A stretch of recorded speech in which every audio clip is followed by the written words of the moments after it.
The morning sun was just breaking through the clouds as Carlos and Diego walked through the busy Atlanta airport. The twin brothers moved with quiet confidence, their matching black carry-on bags rolling smoothly behind them. At 28 years old, they had learned to navigate the world together just as they had since childhood. Carlos adjusted his navy blue blazer and checked his watch. Their flight to Los Angeles was boarding in 30 minutes, and they still needed to grab coffee. Diego, always the more relaxed of the two, was already scanning the terminal for their favorite coffee chain. There, Diego pointed toward a small cafe near their gate. "We've got time." The brothers had been up since 5 in the morning going over their presentation one final time.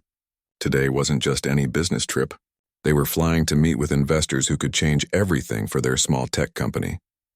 After 3 years of building their software business from their shared apartment, they finally had something worth showing to the big players. Carlos pulled out his phone to check their boarding passes again. First class, seats 2A and 2B. He smiled, remembering how excited they'd been when they could finally afford to fly up front. It had taken years of eating ramen noodles and working 18-hour days, but now their company was making real money. "Remember when we used to dream about flying first class?" Diego asked, as if reading his brother's mind. It was something they did often, finishing each other's thoughts. "Remember when we used to dream about flying anywhere?" Carlos laughed. "Mom always said we'd make it someday." Their mother had worked 2 jobs to support them after their father left when they were 12. She'd clean offices at night and work at a grocery store during the day, always telling her boys that education was their ticket to a better life. Both brothers had gotten scholarships to college where they'd studied computer science and business.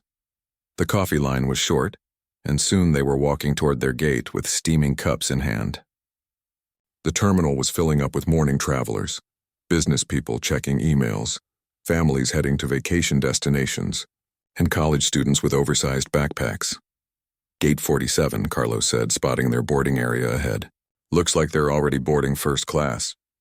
They showed their boarding passes to the gate agent, a friendly woman who smiled and wished them a pleasant flight. Walking down the jetway, Diego felt that familiar excitement he always got when traveling. Even though they flew for business regularly now, part of him still felt like that kid who used to watch planes take off from the airport fence.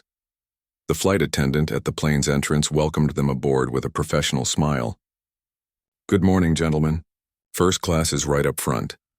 The cabin was spacious and comfortable with wide leather seats and plenty of legroom. Carlos found their row and slid into seat 2A by the window. Diego settled into 2B, immediately reaching for his laptop bag. "This never gets old," Diego said, running his hand along the armrest. "Remember our first flight in coach?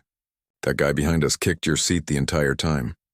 And you spent the whole flight trying to write code on that tiny tray table," Carlos added. Now look at us, they had come so far from those early days. Their software company now had 12 employees and contracts with several major corporations. The presentation they were heading to could land them their biggest client yet, a deal worth millions of dollars.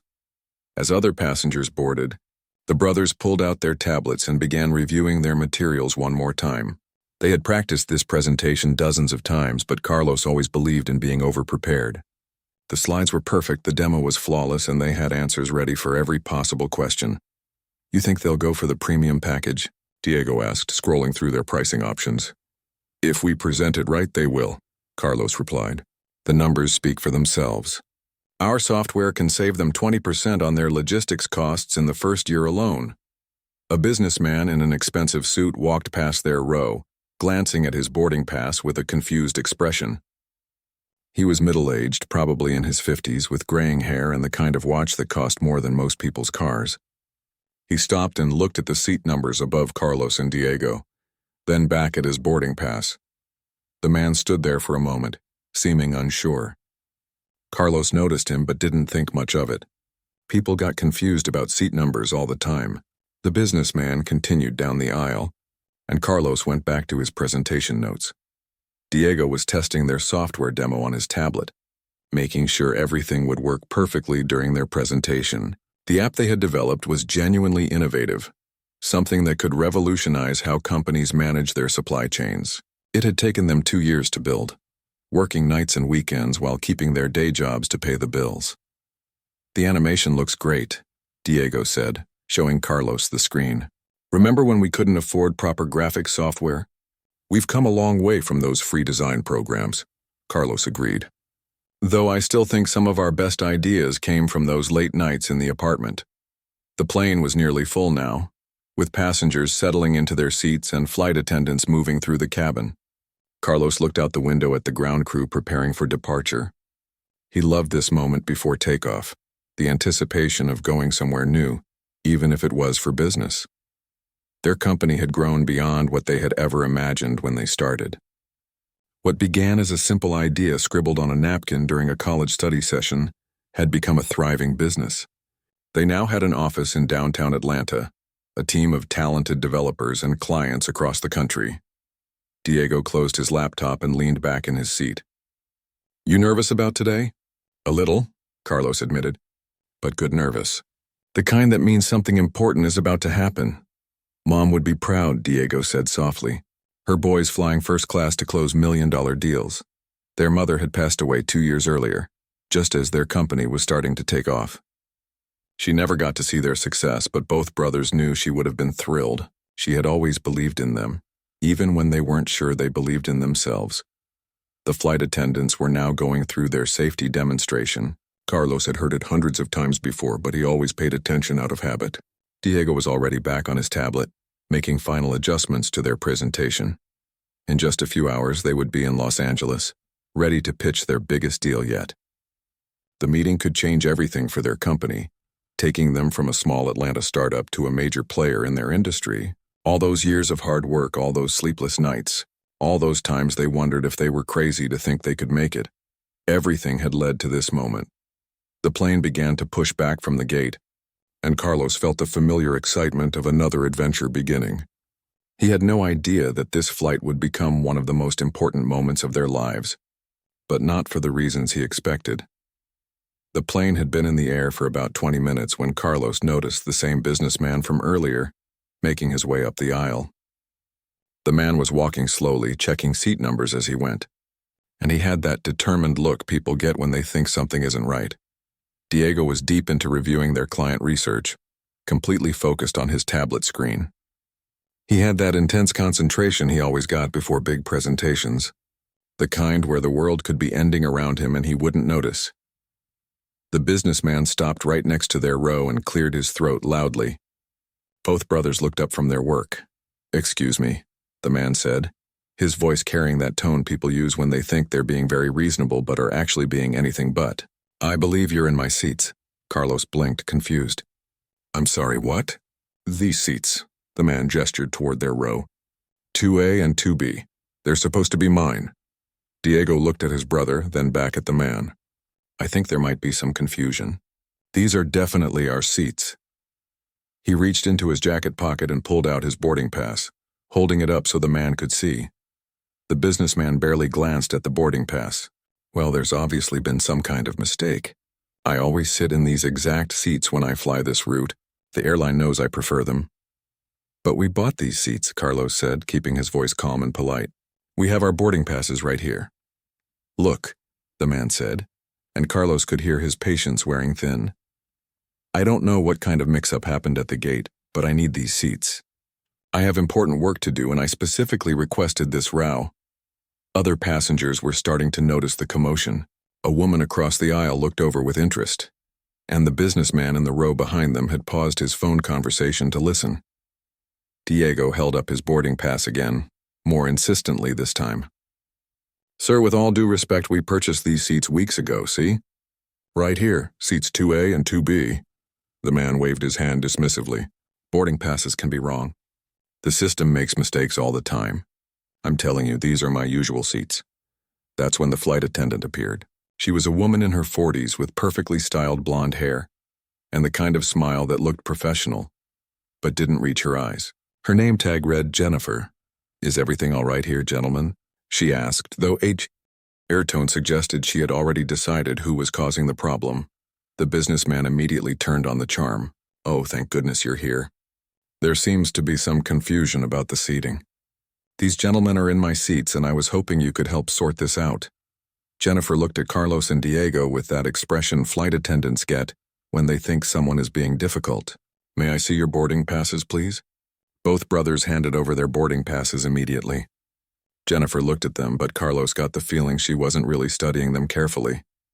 She seemed to have already made up her mind about the situation. "Well," she said after barely a glance, "sometimes there are computer errors with seat assignments. Would you gentlemen mind moving to accommodate this passenger? I'm sure we can find you some nice seats elsewhere on the plane." Carlos felt his stomach drop. "Elsewhere on the plane? We paid for first-class seats. These are our assigned seats." "I understand your concern," Jennifer said in that voice people use when they don't understand at all. "But this gentleman is one of our frequent flyers, and we like to take care of our loyal customers." "We're customers too," Diego said, his voice getting a little sharper. "We paid the same money for these seats that anyone else would pay." Jennifer's smile became even more strained. "Of course you are, and we appreciate your business. But I'm sure you'd be comfortable in our main cabin. I can probably find you some nice aisle seats." "Main cabin?" Carlos couldn't believe what he was hearing. "You want us to move from first class to economy?" By now, the entire first-class section was watching. Some passengers were pretending to read or work on their laptops, but Carlos could feel all eyes on them. He noticed a few people whispering to each other. "Look," Jennifer said, lowering her voice as if she was sharing a secret. "I'm trying to help everyone here. This gentleman travels with us every week, and keeping our frequent flyers happy is important for the airline. I'm sure two young men like yourselves would be just as comfortable in the back of the plane." The way she said young men made Carlos's blood boil, but he kept his voice level. "We're not young men. We're business owners traveling to an important meeting, and we paid for these seats specifically because we need the space to work. And we need the quiet," Diego added. "We have a presentation to prepare for." Jennifer looked annoyed now, like they were being unreasonable children. "Gentlemen, I'm trying to resolve the situation amicably. Surely you can understand that some passengers have special arrangements with the airline." "What kind of special arrangements?" Carlos asked. "The kind that come with being a valued long-term customer," the businessman interjected. "I've been flying this route for 15 years. The airline takes care of passengers like me." "Passengers like you?" Diego repeated, and Carlos could hear the edge in his brother's voice. Another flight attendant appeared, this one a man in his 30s with dark hair and a serious expression. His name tag said Kevin, and he looked like he was management. "What seems to be the problem here?" Kevin asked. Jennifer quickly explained her version of the situation, making it sound like Carlos and Diego were being stubborn about a simple computer error. The businessman nodded along, adding helpful comments about his frequent flyer status and how the airline usually handled these situations. Kevin listened patiently, then looked at the brothers' boarding passes. Unlike Jennifer, he actually studied them carefully, checking the seat numbers and confirmation codes. "These boarding passes look correct to me," he said finally. Carlos felt a moment of relief, but it didn't last long. "However," Kevin continued, "if there's been a mix-up with our frequent flyer seating preferences, I'd like to find a solution that works for everyone." "The solution is simple," Diego said firmly. "We keep the seats we paid for." Kevin looked uncomfortable. "I understand your position, but customer satisfaction is our priority, and this gentleman has been very loyal to our airline. So customer satisfaction means the paying customers give up their seats to make someone else happy?" Carlos asked. Several passengers were now openly staring. A woman in the row in front of them had turned around completely to watch the drama unfold. The businessman stood with his arms crossed, looking increasingly impatient. "Gentlemen," Jennifer said, her professional smile now completely gone, "we're holding up the flight. The captain is ready to begin service, and we need everyone in their proper seats." "We are in our proper seats," Diego said. "Look," Kevin said, clearly trying to end the confrontation, "I can offer you both drink vouchers and priority boarding on your next flight if you'll just help us resolve this situation." Carlos looked at his brother and saw his own frustration reflected in Diego's eyes. They had worked too hard and come too far to be treated like this. Their presentation was too important, and their seats were too expensive to just give up without a fight. "No," Carlos said quietly. "We're staying in our seats." The businessman threw up his hands in exasperation. "This is ridiculous. I shouldn't have to deal with this." Jennifer and Kevin exchanged glances, and Carlos could see them silently communicating about what to do next. The tension in the cabin was thick, and he could feel the stares of every other passenger in first class. Diego pulled out his phone and started scrolling through his contacts. "Maybe I should make a call," he said to his brother. "Who are you going to call?" Kevin asked, sounding suspicious. Diego looked up from his phone with a small smile. "Someone who can help sort this out." Diego scrolled through his phone contacts while the flight attendants and the businessman watched him with growing irritation. Carlos could see the confusion on their faces. They clearly hadn't expected this response from two passengers they assumed would just quietly give up their seats. "Sir, you need to put your phone away," Jennifer said sharply. "We're at cruising altitude, but personal calls are still discouraged during service times." "This won't take long," Diego replied calmly, finding the contact he was looking for. The name on his screen read, Danny, CEO. He tapped the number and held the phone to his ear. Kevin, the senior flight attendant, looked annoyed. "Gentlemen, making phone calls isn't going to change the seating situation. We need to resolve this now so we can continue with our service." Carlos watched his brother's face as the phone rang. Diego had that look he got when he was about to play his ace card. The same expression he'd worn in college when he was 3 moves ahead in chess, and his opponent didn't know it yet. "Danny?" Diego said into the phone, his voice warm and friendly. "Hey, it's Diego. Yeah, I know it's early, but I'm on one of your planes right now and we have a bit of a situation." The businessman scoffed. "Oh, please. Who's he calling, his lawyer?" Diego ignored him and continued talking. "Flight 447 from Atlanta to LAX, yeah. We're in first class, seats 2A and 2B. Well, we were until your crew decided we need to move to economy to make room for another passenger." Carlos could see Jennifer and Kevin exchanging worried glances. The mention of flight numbers and seat details was clearly making them nervous, but they still didn't seem to understand what was happening. No, our boarding passes are perfectly fine," Diego continued. "The computer didn't make any mistakes. But apparently being a frequent flyer means you can just take someone else's paid seats." He paused, listening to the voice on the other end. "Yeah, that's exactly what I thought you'd say." The businessman was getting more agitated. "Look, this is ridiculous. I don't know who you think you're calling, but this isn't going to change anything. The airline has policies and frequent customers get priority." Diego held up one finger, asking for quiet while he listened to his phone call. Carlos could hear a voice speaking urgently on the other end, though he couldn't make out the words. "Oh, you want to talk to them?" Diego asked into the phone. "Sure, I think that's a great idea. Hold on."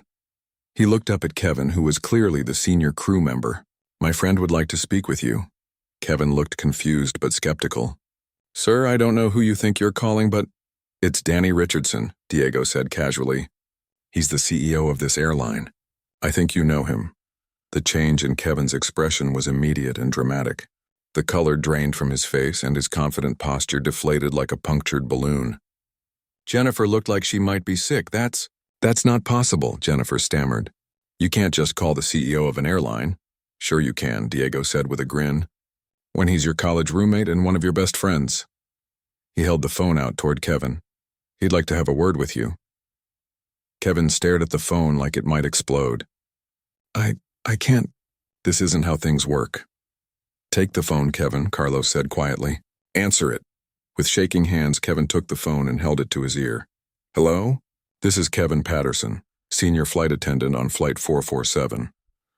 Whatever Danny Richardson said to Kevin in the next 30 seconds turned the man's face white as paper. Carlos could see Kevin's hands trembling as he listened. "Yes, sir. Yes, I understand." "No, sir, that's not what happened." "Well, I mean, it is what happened, but—" Kevin's voice trailed off as he listened to more instructions from the CEO.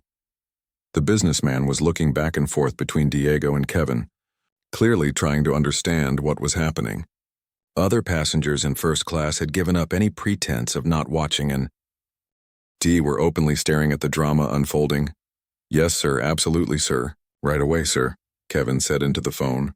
He handed it back to Diego with shaking hands. "Mr. Richardson would like to speak with you again." Diego took the phone back. "Hey, Danny, yeah, they're handling it now." No, we're fine. Just a misunderstanding." He listened for a moment, then laughed. "Yeah, I'll tell him you said that. See you at the reunion next month." He hung up and looked at Carlos. "Danny says to tell you that your company's software presentation better be worth all this trouble." Carlos grinned. "How does he know about our presentation?" "I may have mentioned it when we had dinner last month. You know how proud I am of what we've built. Jennifer was staring at them both like they had just performed magic. You actually know the CEO? Danny Richardson and I were roommates for 3 years in college, Diego explained. We've been friends for over a decade. Carlos here actually helped Danny study for his business school entrance exams. And Diego helped pay for Danny's MBA, Carlos added. We loaned him money when he was broke and trying to get through business school. Kevin looked like he might faint. Mr. Richardson became CEO just 6 months ago. Before that, he was Senior Vice President of Operations. Yeah, we were at his promotion party, Diego said casually. Nice event. Great catering. The businessman who had been silent during the phone conversation suddenly found his voice. Wait, you're telling me you actually know the CEO of this airline personally? Since college, Carlos confirmed. We've been friends for years. Why didn't you say that from the beginning? Jennifer asked, though her tone had completely changed from hostile to apologetic. Diego shrugged. We shouldn't have to name-drop our friends to get the seats we paid for. We tried to handle this the normal way first. Kevin's radio crackled to life and a voice came through clearly enough for everyone to hear. Senior crew to the front, please.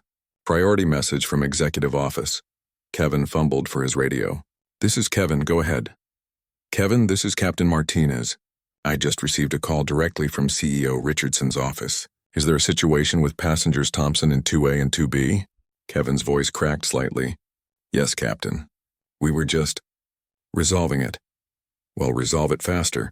Mr. Richardson wants a full report on this incident, and he specifically mentioned that the Thompson brothers should be treated as VIP passengers for the remainder of the flight. The businessman had gone very quiet, and Carlos noticed he was slowly backing away from their row. Of course, Captain, Kevin replied. Consider it handled.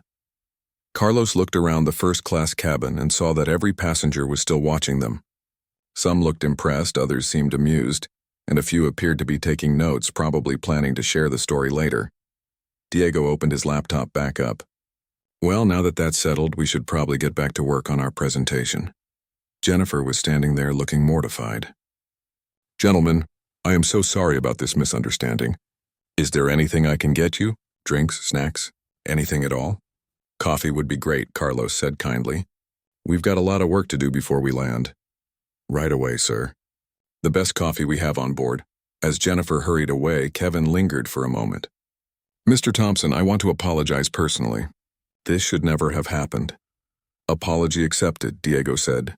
But you might want to think about why your first instinct was to ask the paying customers to give up their seats instead of checking if the other passenger was actually right. Kevin nodded grimly. Yes, sir. We definitely will be reviewing our procedures. The businessman had disappeared entirely, presumably back to whatever seat he was actually supposed to be in. Carlos could see other passengers starting to relax and go back to their own activities, though he noticed more than a few approving nods in their direction. Diego turned to his brother. Now, where were we with that presentation? 20 minutes after Diego's phone call, the atmosphere in first class had completely changed. Jennifer had brought them premium coffee and apologized 3 more times. Kevin had personally ensured their seats were adjusted to maximum comfort and had quietly informed them that their meals would be complimentary upgrades to the chef's special selection. Carlos was reviewing his presentation slides when he noticed the captain himself walking through the first-class cabin, something that rarely happened during flight. The captain was a distinguished man in his 50s with graying temples and the kind of confident bearing that came from decades of flying. Excuse me, gentlemen, the captain said, stopping at their row. I'm Captain Martinez. I wanted to personally apologize for the incident earlier and make sure everything is now to your satisfaction. Diego looked up from his laptop. Thank you, Captain. Everything's fine now. Also wanted you to know that I've been in touch with our executive office about what happened. Mr. Richardson has asked for a full investigation into how this situation was handled. Carlos nodded. We appreciate that. But we don't want anyone to get in trouble unnecessarily. We just wanted to keep the seats we paid for. Captain Martinez smiled. That's very gracious of you. But Mr. Richardson was quite clear about his expectations for how passengers should be treated. May I ask how long you've known our CEO? Since college, Diego replied. We were roommates at Georgia Tech for 3 years. Danny was studying business while we were in computer science, Carlos added. We spent a lot of late nights helping each other with homework. The captain's eyebrows raised. You called him Danny? Both brothers laughed. That's what everyone called him in college, Diego said. Daniel Richardson was too formal for a guy who lived on pizza and energy drinks. He was actually pretty broke back then, Carlos continued. His family couldn't afford to help much with school, so he was working 2 part-time jobs and still struggling to pay tuition. We helped him out when we could, Diego said.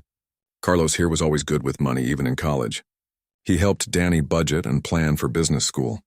And Diego actually loaned Danny money for his GMAT prep course, Carlos added. $2,000, which was a lot for us at the time. Captain Martinez looked impressed. And he's remained close with you both all these years? We're like brothers, Diego said. We were in each other's weddings. Carlos's son calls him Uncle Danny. That's remarkable, the captain said. It says a lot about both your character and his that you've maintained that friendship through his rise in the corporate world. Success doesn't change who you are, Carlos said. Danny's the same guy who used to help us move furniture and eat instant noodles with us when money was tight. A passenger in the row behind them leaned forward. Excuse me, but did you really help the CEO of this airline when he was a student? Diego turned around. We helped each other. That's what friends do. But you actually loaned him money for business school? The woman asked, clearly fascinated. For his GMAT prep, Carlos clarified.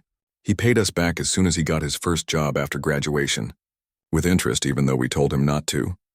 That was just Danny being Danny, Diego added. He's always been incredibly honest and grateful. Captain Martinez nodded approvingly. Mr. Richardson mentioned that you gentlemen run your own technology company now. He seemed very proud of your success. We've done well, Carlos said modestly. It took a few years to get off the ground, but we're growing steadily now. Actually, Diego said with a grin, we're flying to LA to pitch our biggest potential client yet. If this meeting goes well, it could double the size of our company. That's wonderful, the captain said. Mr. Richardson mentioned that you developed some kind of logistics software? Supply chain optimization, Carlos explained. We help companies track and manage their inventory more efficiently. It can save them millions of dollars in waste and inefficiency. Sounds impressive, Captain Martinez said. I hope your presentation goes well. As the captain moved on to check with other passengers, Carlos noticed that several people in first class were now looking at them with obvious respect and curiosity. Word was spreading about their connection to the airline's CEO. A businessman across the aisle caught Diego's attention. I couldn't help but overhear. You really helped the CEO get through business school? We all helped each other, Diego replied. College was tough for everyone, but you stayed friends even after he became successful? Carlos nodded. Good friendships don't end just because someone gets promoted. If anything, we're happier for Danny's success than he is. That's rare these days, the businessman said. Most people lose touch with their college friends. Not us, Diego said. We still get together every few months. Our kids play together. Our wives are friends. We're family, not just friends. Jennifer appeared again, looking much more relaxed than before. Gentlemen, I wanted to let you know that Mr. Richardson's office called again. They wanted to make sure you knew that you're both enrolled in our VIP frequent flyer program as of today. That's not necessary, Carlos said. We don't want any special treatment. I'm afraid it's already done, Jennifer replied with a genuine smile. Mr. Richardson's instructions were very specific.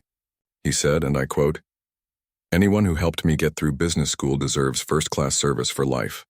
Diego laughed. That sounds like Danny. He also wanted me to tell you that he's excited to hear how your presentation goes. He said he might want to discuss some business opportunities with your company. Carlos and Diego exchanged glances. Their software could definitely be useful for an airline's logistics operations. We'd be happy to talk with him about it, Carlos said. After we handle this current presentation, of course. Of course, Jennifer agreed. Is there anything else I can get you before we begin our descent into Los Angeles? We're fine, thank you, Diego said. You've been very helpful. As Jennifer walked away, the brothers returned to their presentation prep. But Carlos couldn't help but smile at how the day had turned out. What started as a frustrating confrontation had ended up showcasing the value of maintaining genuine friendships and treating people well. You know, he said to Diego, Danny's going to laugh when we tell him about this whole thing. He probably already is, Diego replied. I bet Kevin's incident report is going to be interesting reading. Think this will change how the airline handles these situations? If I know Danny, definitely. He never liked unfairness even in college. Remember how he stood up for that freshman who was getting picked on? Carlos nodded. Some things never change. Success just gives you more power to do the right thing. As their plane began its descent toward Los Angeles, both brothers felt grateful not just for their friendship with Danny, but for the reminder that treating people with respect and kindness often comes back to help you in unexpected ways. Their presentation was still ahead of them, but they felt more confident than ever that good things happen to people who did right by others. 3 days after the flight, Carlos and Diego were back in their Atlanta office when Diego's phone rang. The caller ID showed Danny Richardson's name. Well, this should be interesting, Diego said, answering the phone. Hey, Danny, what's the verdict? Carlos could hear his friend's voice through the speaker, though not clearly enough to make out the words. Diego's expressions told the story, though. Raised eyebrows, a slow nod, and finally a low whistle. All of them? Diego asked. That seems pretty harsh. More talking from Danny's end. No, I understand. You're absolutely right, Diego paused. What about the passenger who started the whole thing? Carlos watched his brother's face change from surprise to something approaching shock. You're kidding me. He lied about that too? Diego shook his head. Man, some people really don't think things through. After a few more minutes, Diego hung up and turned to Carlos with the expression that mixed amazement with concern. So? Carlos asked. What happened? Jennifer and Kevin were both fired yesterday, Diego said, along with the gate supervisor who should have handled the seating issue before we even got on the plane. Carlos felt a pang of guilt. That's tough. I mean, what they did was wrong, but losing their job seems like a lot. Danny felt the same way initially, Diego continued. But when they investigated the incident, they found out this wasn't the first time. Jennifer had 3 previous complaints about discriminatory treatment of passengers. Kevin had 2. And the gate supervisor had been covering up these incidents instead of reporting them. Seriously? It gets worse. Remember that businessman who claimed he always sat in those seats? Danny had his travel records checked. The guy flies maybe twice a year with the airline and he's never sat in first class before. He was supposed to be in 14C, middle seat in economy. Carlos sat back in his chair. So he was just trying to scam his way into better seats. Exactly. And when the crew immediately took his side without checking anything, it showed they had some pretty serious bias problems. What happened to him? He's banned from the airline permanently, Diego said. Turns out he tried the same scam on 2 other flights in the past year. Different airlines, but same story. Claimed the computer made a mistake, insist he's a frequent flyer, and hope the crew will just move other passengers to make him happy. Carlos shook his head. Some people really think they can just take whatever they want. The investigation also revealed that our flight wasn't isolated, Diego continued. Danny's team found 17 similar incidents over the past 18 months, where crew members asked passengers to give up paid seats without proper justification. In 14 of those cases, the passengers who were asked to move were minorities. 17 incidents. That's not a coincidence. Nope, it's a pattern. And apparently, most passengers just went along with it because they didn't want to cause a scene, or didn't know they had the right to refuse. Carlos thought about how close they had come to just accepting the crew's demands. If Diego hadn't had Danny's number in his phone, they probably would have ended up in economy seats, frustrated but not knowing what else to do. So what's Danny doing about it? Complete overhaul of their customer service training, Diego said. Every flight attendant and gate agent in the company has to go through new anti-discrimination training. They're also changing their procedures so that any seating dispute has to be resolved with documentation, not just crew judgment. That's good. And get this, they're creating a new position, Vice President of Passenger Advocacy, someone whose whole job is making sure passengers are treated fairly. Carlos smiled. Let me guess, Danny offered you the job? Diego laughed. Actually, he did mention that if we ever wanted to sell the company and work for the airline, he'd love to have us. But I told him we're having too much fun building our own business. Speaking of which, how did our LA presentation go? I don't think we ever properly debriefed. Oh, right. Diego's face lit up. With all the drama from the flight, I forgot to tell you the best part. They loved our software demo, and they want to move forward with the premium package. The full premium package? All the features? Everything. Implementation, training, ongoing support, the works. It's a 3-year contract worth $8 million. Carlos felt his jaw drop. $8 million? Diego, that's life-changing money, Diego finished. We can hire 20 new developers, open that West Coast office we talked about, and still have enough left over to fund our research and development for the next 5 years. I can't believe it. After all these years of working out of that tiny apartment, eating ramen noodles, and now we're flying first class and closing million-dollar deals, Diego said. Mom really would be proud. They sat in comfortable silence for a moment, both thinking about how far they'd come and how much their lives had changed. You know what's funny? Carlos said finally. If that whole incident on the plane hadn't happened, we might not have been in the right headspace for the presentation. What do you mean? Think about it. We went into that meeting feeling confident and empowered because we had just stood up for ourselves and won.